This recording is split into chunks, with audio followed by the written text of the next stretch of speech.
Hello again, my name is Chase Thomas, and I recently just posted a video explaining why I am a fascist. And I wanted to go ahead and make a part 2 of that video because I got quite a few comments from people, some of which were just mean and unkind, but that's to be expected. But a lot of people were asking me some interesting and insightful questions, and I wanted to go ahead and take some time to answer some of them because I knew that I couldn't wrap up the entirety of my ideology in one short video. So I appreciate the people who were actually asking me some intelligent questions. So there was one commenter that asked me a lot of questions, all of which I found really interesting and all of which I have read, and I wanted to go ahead and respond to those first. So this is part 2. I'm definitely gonna have a part 3 after this, and probably a part 4 to follow that. So please stay tuned if you want to hear more. So yeah, there's quite a few questions here. I'm going to go ahead and answer 10 or 11 of them, and I'll wrap that up for part 2. So, first question is, if you are a fascist, what exactly are your problems with Nazi Germany? You say you don't like Hitler, but like it's your ideology, and you picked it, mate. What problems do you have with the Nazis? How is your ideology different? And why do you even call yourself the same thing? Okay, so first of all, like I explained in the first video, we cannot conflate fascism with racism. The Nazis were racist. I am a fascist, but by no means at all am I a racist or a Nazi. So that's the first thing that you have to understand. You know, I do not like the Nazis. I do not like their ideology. I do not want to kill the Jews. I do not want to eradicate any race of people off of the face of the earth. You know, so please do not confuse me with a Nazi just because I am a fascist. There are fascist regimes that have been attempted that were unsuccessful, but they did not have the racist element. So that's that.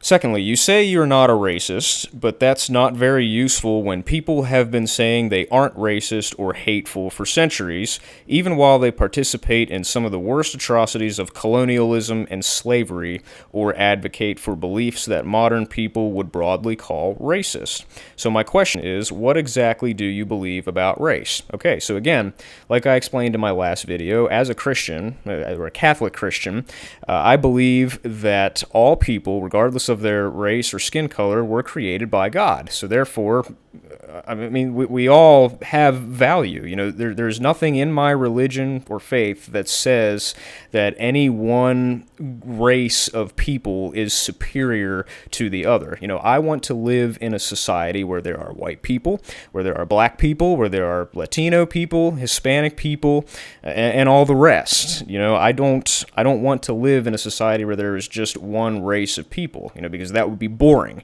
What I do believe in is the unification in culture.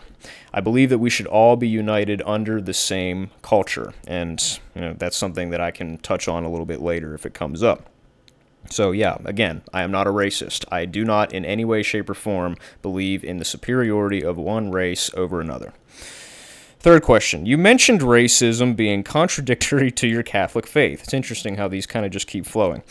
However, events like the mass burning of Mayan books, early Spanish colonialism to residential schools that existed into the 20th century seem to contradict the idea that Catholicism and racism can't coexist. What do you think of Catholicism's role in colonialism, and how do you reconcile it with what you've said about faith and racism? Well, that's kind of a difficult question for me to answer because I'm not really understanding it fully. I did want to touch on colonialism because that was mentioned in the last question.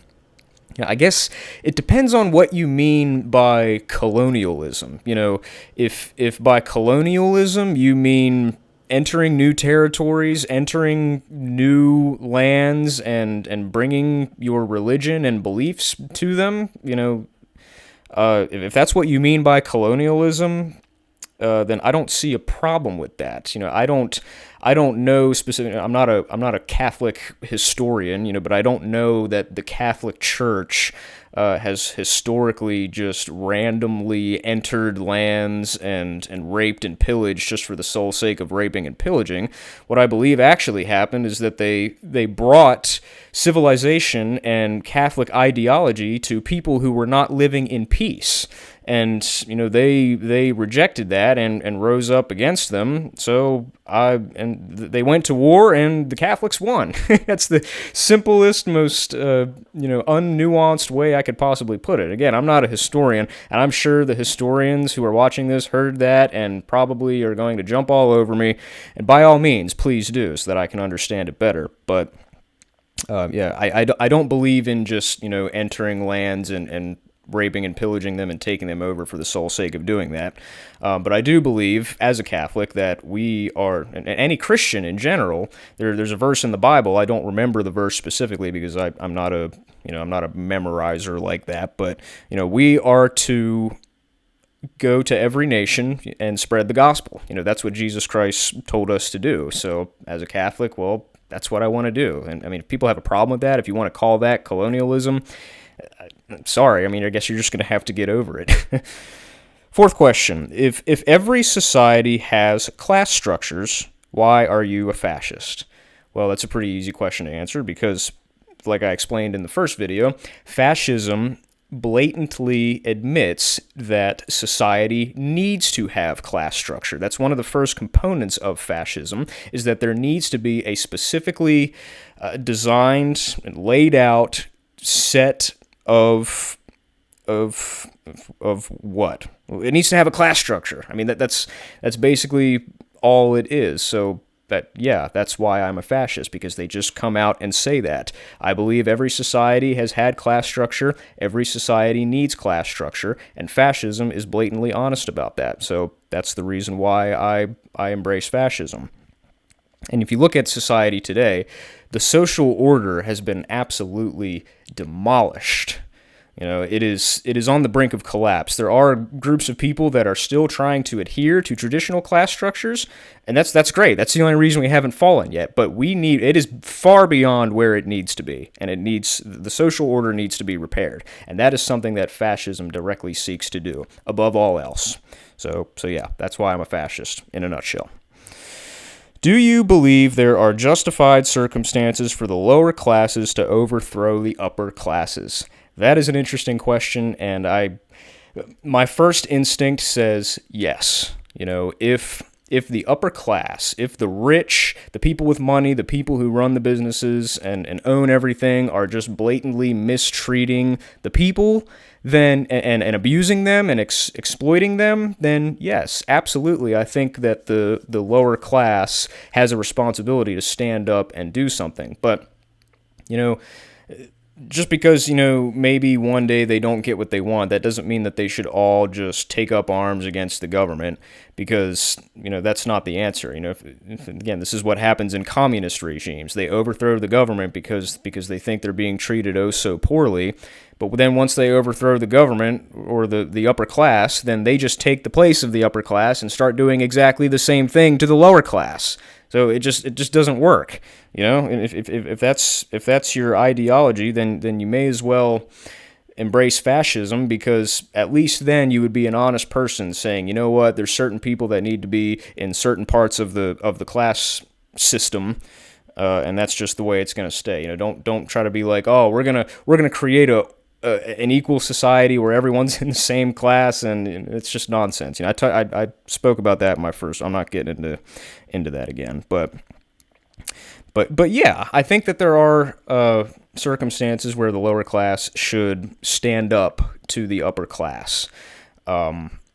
But again, a lot of times when that happens, the lower class isn't really being abused. It isn't really being extorted. They're just bitter that they're not rich. They're just bitter that, they're in the working class. Like, I'm sorry, but unfortunately, we can't all be rich. We can't all be in the upper class. So just because you're miserable that you're a working person, that's not an excuse for you to rise up against the system.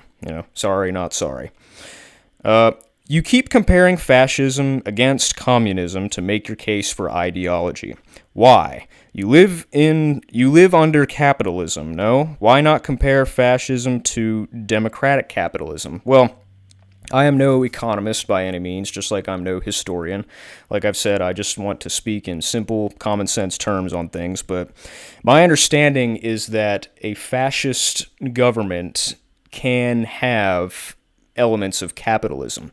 I don't really believe in democracy, to be honest with you. I don't think that it works. And I think that American society today is proving that.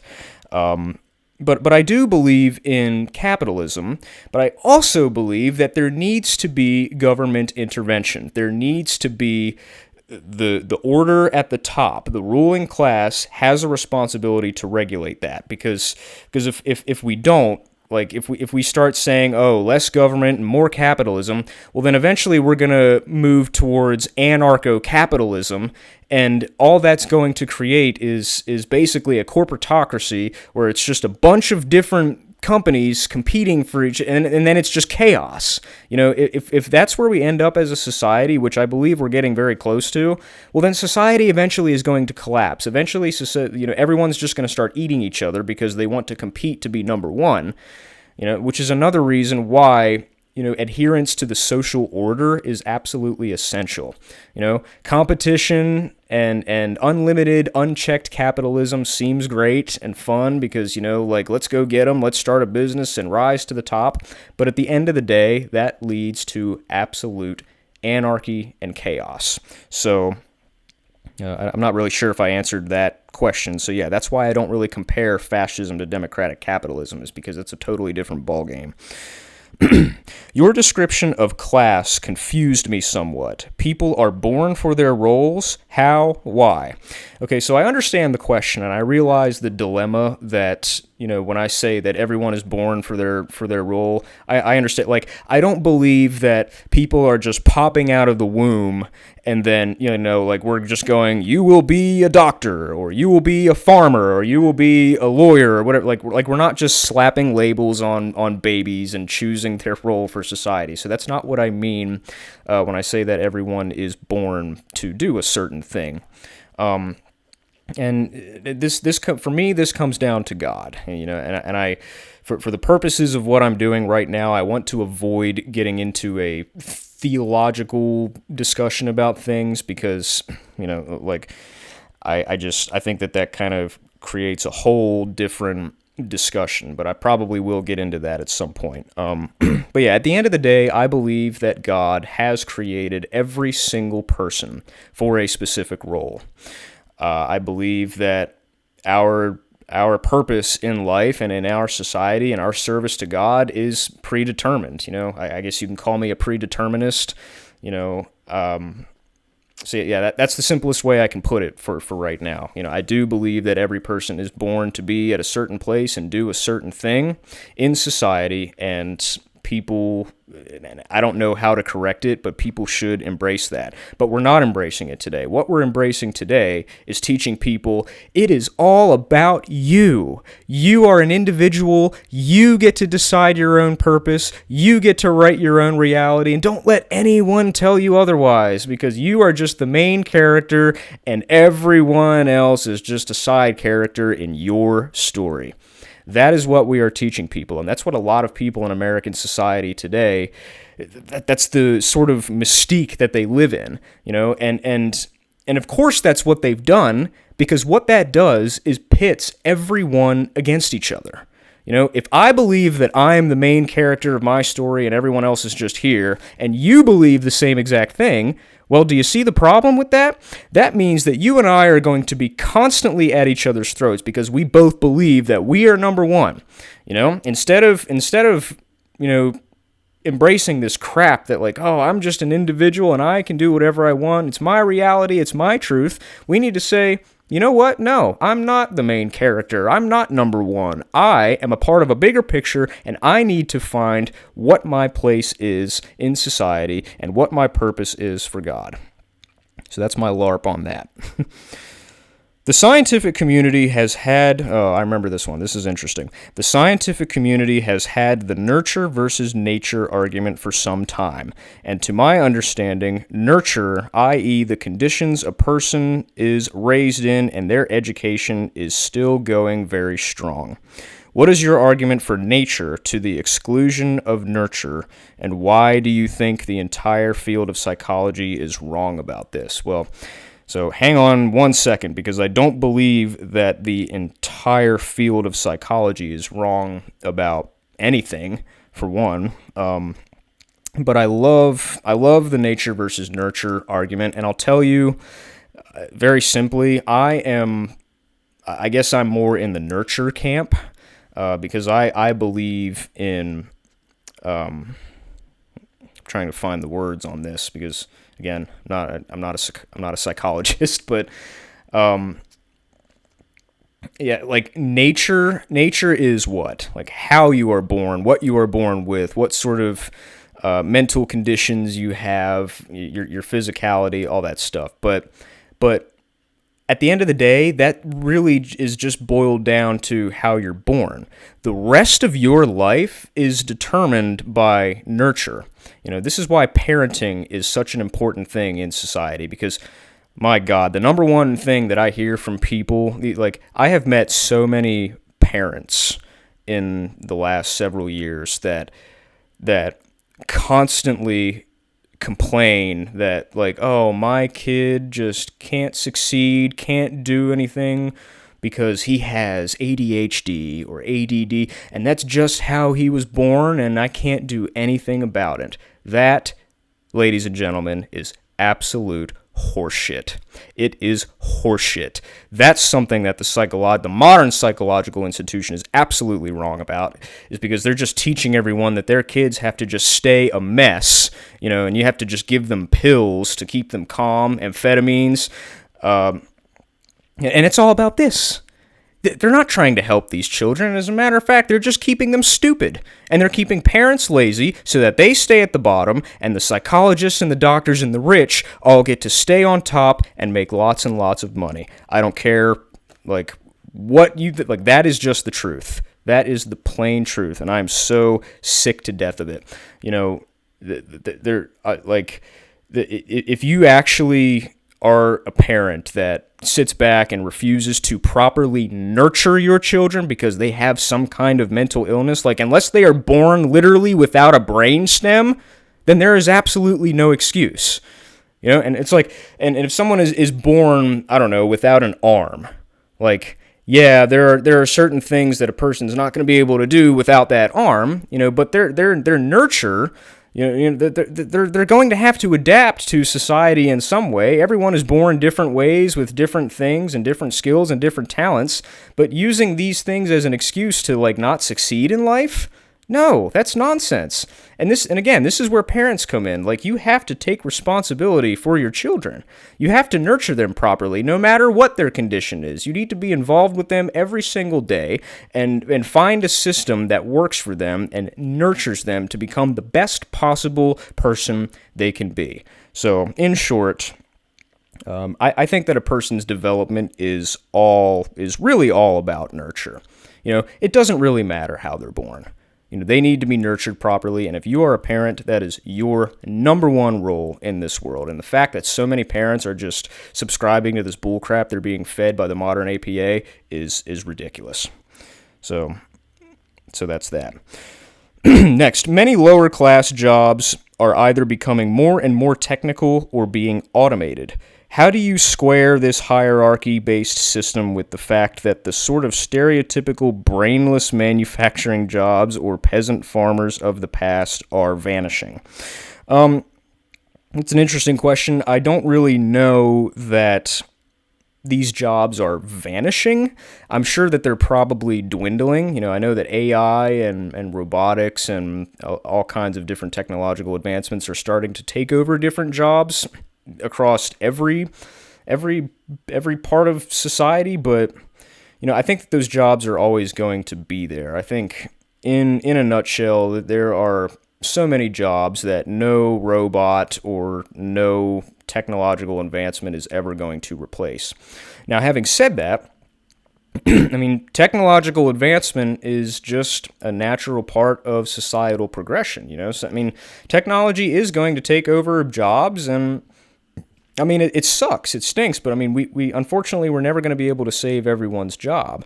This is why it's so important for people to develop new skills and constantly be learning new things so that they can avoid, staying in one category and running the risk of having AI or a robot take them over. So yeah, in short, those jobs like that are always going to disappear with technology, but I don't think they're going to go away forever. I don't know that I really answered that question the best that I could, but I hope that I did. What is your conceptualization of the upper class? Aristocrats? Feudal lords? This is one of the parts I find most confusing. You aren't treating people in management positions like a person with a different type of job. You're treating them like a different kind of person. Why? Well, because they are a different kind of person.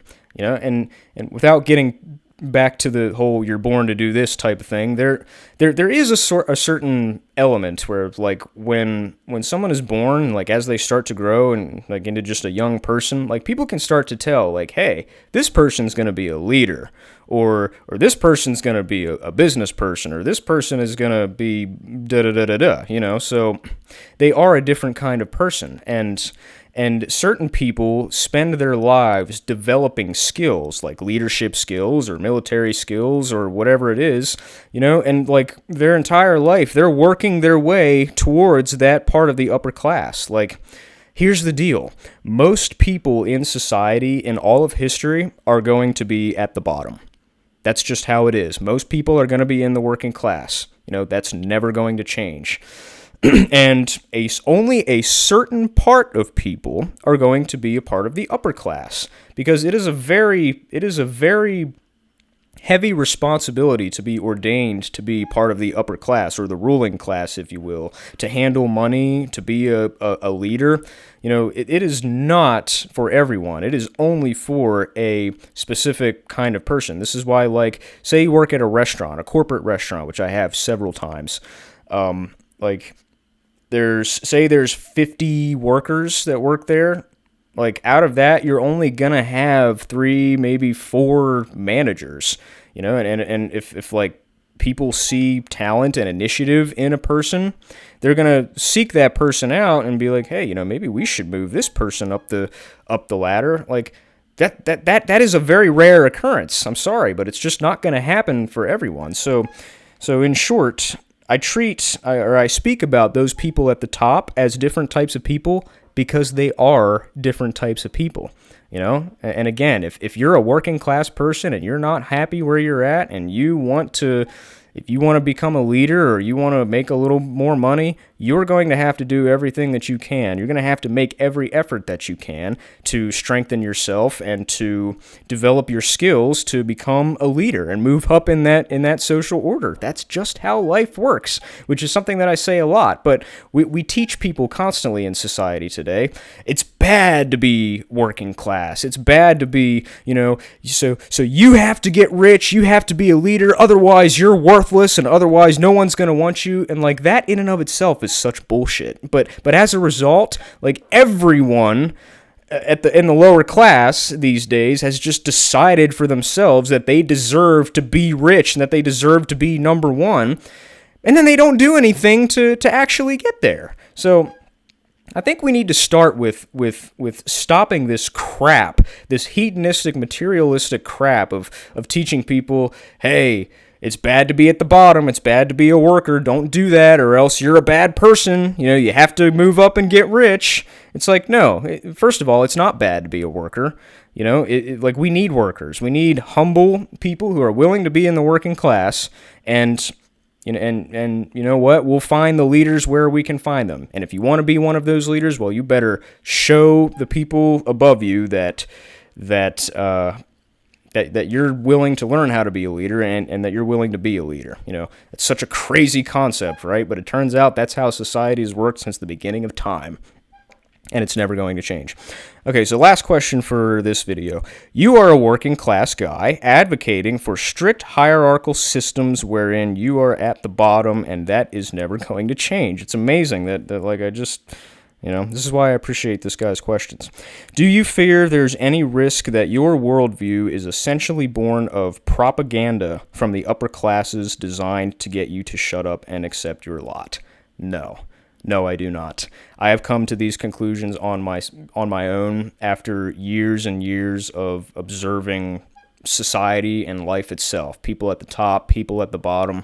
You know, I've been bouncing jobs for years. I've met all kinds of people. I've spoken to all kinds of people. I've had management positions. I've had, lower positions. And yeah, no, I don't just sit around listening to propaganda from people at the top. I think that all of these things that I've been speaking are just straight up common sense. And again, I've reached these conclusions on my own. So no, there's nobody, there's no politician, there's no leader just telling me, hey, you need to learn how to shut up and be a good boy and stay at the bottom. No. So yeah, that's it for this video. There's a lot more questions to answer, and I love talking about this stuff. So, yeah, I hope this video gets as good of a reaction as it did in part 1. So I'm going to have part 3 coming soon. If you want to hear more, stay tuned, and I'll see you in the next one. Thanks for watching. Bye.